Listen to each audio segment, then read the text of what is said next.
The important fantasy stats to know from week 13. In his 5 games this year, Bucky Irving is averaging the second most touches per game behind only CMC, 17.6 points per game, and that's despite not having a single goal line carry. He had one yesterday, but he scored and got called back for a penalty. Those are eventually going to happen. It's just been bad luck. He had 9 in 11 games last year. 2 weeks ago, Dowdle outsnapped Hubbard 66-15. Yesterday, 38-27 in favor of Hubbard.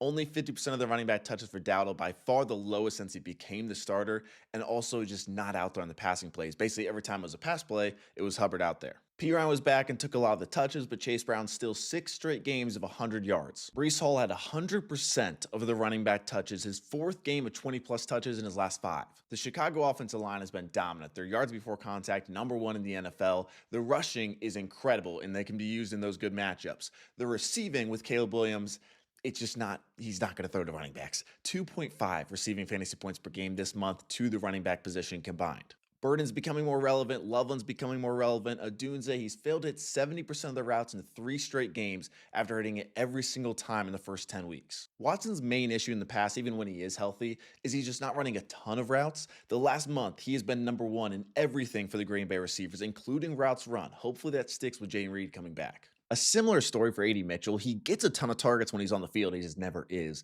But he had a season high yesterday. With no Laporta, no Amon-Ra St. Brown, Jamison Williams had a career-high 37% target share. Joe Burrow was coming back from injury, and Zach Taylor made him throw 32 times in the first half, the most in a game this season. His passing volume will probably be #1. And just another stat, last year, red zone passing, 55 throws to the end zone. The next closest was 37. Franklin's been running 2 times as many routes as Pat Bryant. Yesterday, Pat Bryant ran more, and he was targeted 2 times as much. Over the last month, the Dolphins have been 32nd in pass rate over expected. And one more route stat, Tez Johnson, 55% of the routes yesterday, his lowest since week 5. Godwin played a lot more in his second game back and took a lot of those slot routes away.